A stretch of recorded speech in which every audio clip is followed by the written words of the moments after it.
truth on this one. We turn to another aspect of the Obama administration and its so-called hit list. Yes, our president has a hit list of American citizens like you targeted for assassination.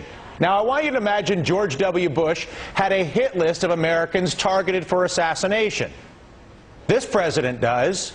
And there are indications that the list of Americans targeted for assassination is growing. A recent interview with the Washington Times, President Obama and his top terrorism advisor, John Brennan, said there are dozens of U.S. citizens around the world that are, quote, very concerning to the administration. Salon.com's Glenn Greenwald.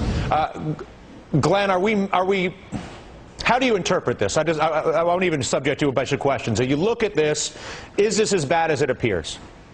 It's probably worse than it appears. I mean, look at the controversies that were created during the Bush administration when the president got caught spying on American citizens without warrants or trying to detain them without due process. Here you're talking about something far more extreme. You're talking about targeting American citizens for murder, for assassination, based merely on the allegation that they're involved in terrorism. No evidence, no charges, no trial, nothing. And it's extraordinarily dangerous, especially when you consider the fact that when allegations of terrorism by the government are subjected to judicial review, in overwhelmingly high percentages of the cases, 72%, courts find that the allegations are without merit. So who would ever justify allowing the president to target American citizens for assassination without any judicial oversight or charges or due process of any kind? It goes to the current president, who is laden with lots of hope and aspiration and lots of grand ideas that many people feel he articulates very well,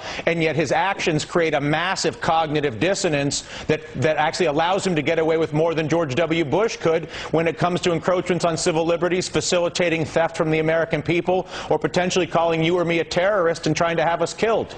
The Democrats, though, said that they were against those things, that the president shouldn't have powers to exercise in an unchecked fashion. And again, if you look at what Democrats, including Barack Obama, objected to, it was merely things like eavesdropping on Americans and detaining them without due process and without charges. And now Democrats have completely abandoned those objections now that there's a Democrat in the White House, and apparently not just detaining and eavesdropping Americans, but targeting them for murder is acceptable to the Democratic Party now that there's a Democrat in the White House. And again, if you justify that, targeting American citizens for assassination without any due process, what don't you approve of?